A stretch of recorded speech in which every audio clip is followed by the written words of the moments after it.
जैसे मैंने यहाँ पर पहले से ये सब चीज़ें लिख रखी है ताकि वीडियो बड़े लंबे ना। नरेशन यानी कि डायरेक्ट इनडायरेक्ट हमें आज पढ़ना है और पहला part direct narration. in direct narration the exact words of the speaker are quoted। Direct narration का मतलब क्या होता है? जिसमें वक्ता यानी कि कहने वाले की बात को ज्यों का त्यों कहा जाए, एक शब्द भी चेंज ना किया जाए। इनडायरेक्ट नरेशन इनडायरेक्ट नरेशन में हमें करना क्या होता है कि हम जो वक्ता होता है उसकी बातों को कहते तो उसी तरीके से लेकिन अपने शब्दों में। तो डायरेक्ट का मतलब हुआ कि जब हम कहने वाले की बात बिल्कुल उसी शब्दों में कहें जैसा कि वक्ता ने कही, और इनडायरेक्ट नरेशन में बात हम वही कहेंगे लेकिन अपने शब्दों में। अब जैसे यहाँ पर हमने एक सेंटेंस लिख रखा है, Ravi says to me I am well. Ravi कहता है आई एम वेल, मैं अच्छा हूं। ठीक, तो यहाँ पर सबसे पहले डायरेक्ट से इनडायरेक्ट बनाने के लिए कुछ बेसिक नॉलेज की जरूरत होती है। इस बेसिक नॉलेज में हमें चाहिए होता है कुछ बिंदुओं पर ध्यान देना। पहला कि सबसे पहले हम रिपोर्टेड वर्ब व रिपोर्टेड स्पीच की पहचान करें।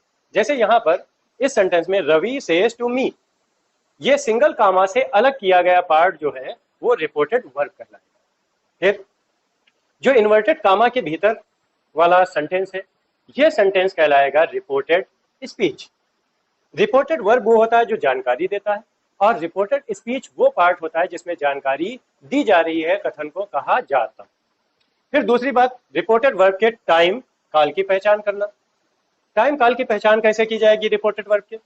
हमको यहाँ पर ये वर्ड देखना, अगर यहाँ पर सेज है या सेज टू है तो ये प्रेजेंट में होगा, सेड या सेड टू है तो ये पास्ट में होगा, अगर ये विल से या शैल से है तो ये फ्यूचर होगा। दूसरी पहचान, और ये पहचान क्यों आवश्यक है हम इसे आगे सेंटेंस में रिवील करेंगे कि ये बिंदु हमारे लिए क्यों आवश्यक है। आगे बढ़ते हैं।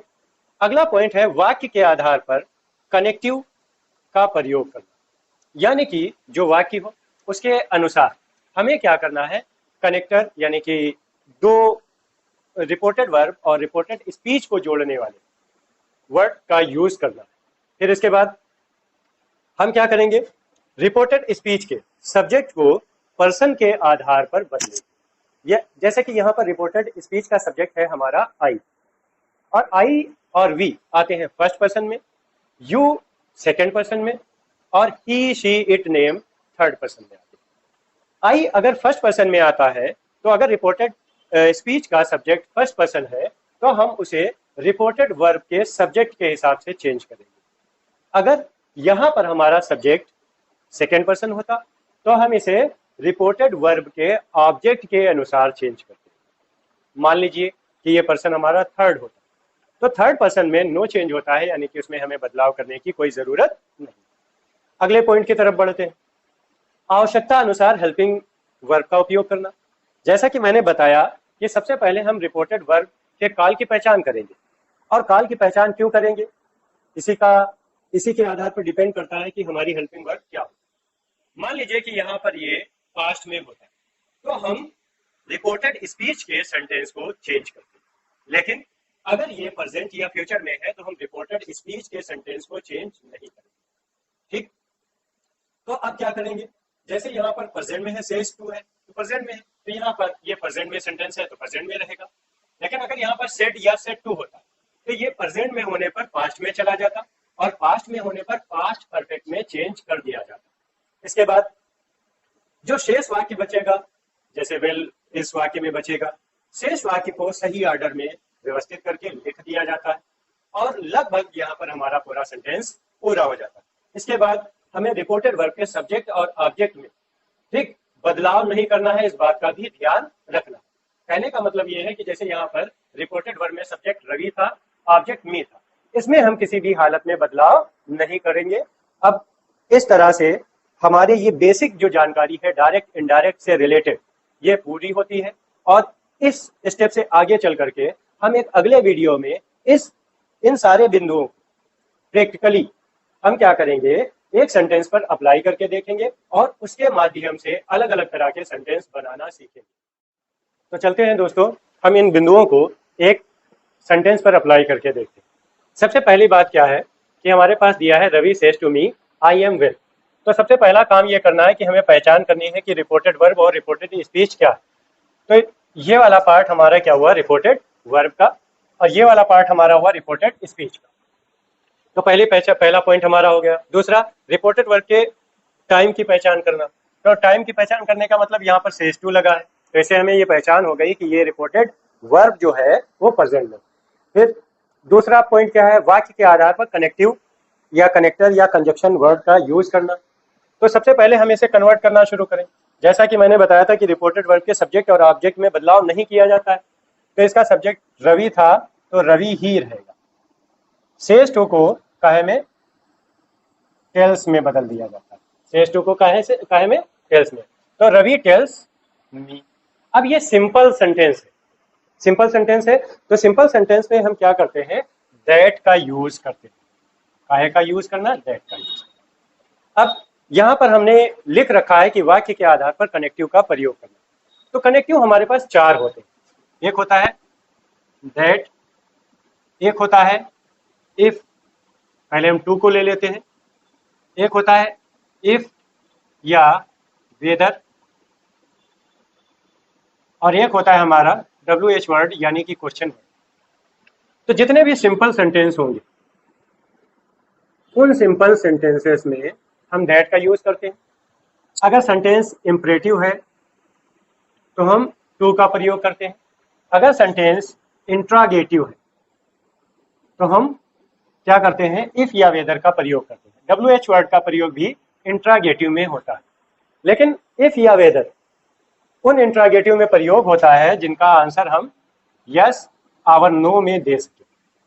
ठीक है। और WH वर्ड वो ऐसे वाक्य होंगे जो डिस्क्रिप्टिव होंगे, यानी कि जिनका वर्णन करना हमें जरूरी होगा। तो अब हम यहाँ पर अगर हम देखें तो ये हमारा एक सिंपल सेंटेंस था। तो इस सिंपल सेंटेंस में हम क्या करेंगे, दैट का उपयोग करेंगे, क्योंकि टू इसमें उपयोग नहीं किया जा सकता क्योंकि इंपरेटिव नहीं है। इफ या वेदर भी नहीं यूज किया जा सकता है, और WH वर्ड वाला भी यूज नहीं किया जा सकता है क्योंकि ये इंट्रागेटिव सेंटेंस नहीं। तो इस सेंटेंस को अगर हम आगे बढ़ाएं तो इस कामा को हटा करके हमेशा क्या किया जाता है, हम अपना कनेक्टिव यानी कि दो रिपोर्टेड वर्ब और रिपोर्टेड स्पीच को जोड़ने वाला वर्ड यूज करते हैं। दैट लगाने के बाद हम इस इन्वर्टेड कामा को ओपन करते हैं। इस इन्वर्टेड कामा को ओपन करने पर हमें आई सब्जेक्ट प्राप्त होता है। यदि हम आई सब्जेक्ट की बात करें तो ये किस पर्सन में आता है, फर्स्ट पर्सन में आता है आई और वी, और इनसे बनने वाले वर्ड सेकेंड पर्सन में यू, और यू से बनने वाले थर्ड पर्सन में, ठीक, ही, शी और इट, या फिर कोई भी नहीं, ठीक, आता है। तो यहाँ पर अगर हम देखें तो ये फर्स्ट पर्सन, और फर्स्ट पर्सन अगर रिपोर्टेड स्पीच में है तो उस फर्स्ट पर्सन को हम रिपोर्टेड वर्ब के सब्जेक्ट यानी कि रवि के हिसाब से हम इस फर्स्ट पर्सन को चेंज करेंगे। तो आई रवि के हिसाब से जो चेंज होगा तो ये बन जाएगा ही। अब जैसा कि हमें पता है कि ये इसकी रिपोर्टेड जो स्पीच थी, सॉरी जो इसका रिपोर्टेड वर्ब वो प्रेजेंट में था। तो जब प्रेजेंट में था तो अंदर के सेंटेंस का काल चेंज नहीं होगा, अगर वो प्रेजेंट में है तो प्रेजेंट में ही रहेगा। तो ही इज क्या यूज किया जाएगा, ही इज यूज किया जाएगा। ठीक है। अब दूसरे सेंटेंस की तरफ बढ़ते हैं। Ravi said to me I am well, मैं अच्छा हूं। अगर यहाँ पर अगर हम ध्यान करें तो said to me, said to क्या है, पास्ट को बता रहा। तो इसलिए हम क्या करेंगे, रवि सेड टू को चेंज करेंगे तो टोल्ड हो जाएगा, तो रवि टोल्ड मी। फिर सिंपल सेंटेंस होने की वजह से दैट का यूज करेंगे। दैट के बाद हम क्या करेंगे, सब्जेक्ट जो मिलेगा रिपोर्टेड स्पीच का उसे हम क्या करेंगे, क्योंकि वो फर्स्ट पर्सन है तो रिपोर्टेड वर्ब के सब्जेक्ट के हिसाब से चेंज करेंगे तो वो ही में कन्वर्ट हो जाएगा। और जैसा कि हम जानते हैं कि ही के साथ पास्ट में वाज का यूज किया जाता है, क्योंकि यहाँ पर सेड टू था, रिपोर्टेड वर्ब पास्ट में था, तो रिपोर्टेड स्पीच का सेंटेंस बदलेगा। तो ही वाज वेल, और यहाँ पर ये हमारा सेंटेंस पूरा हो जाएगा। ठीक, आगे के वीडियो में इससे आगे की बातों को हम देखते हैं।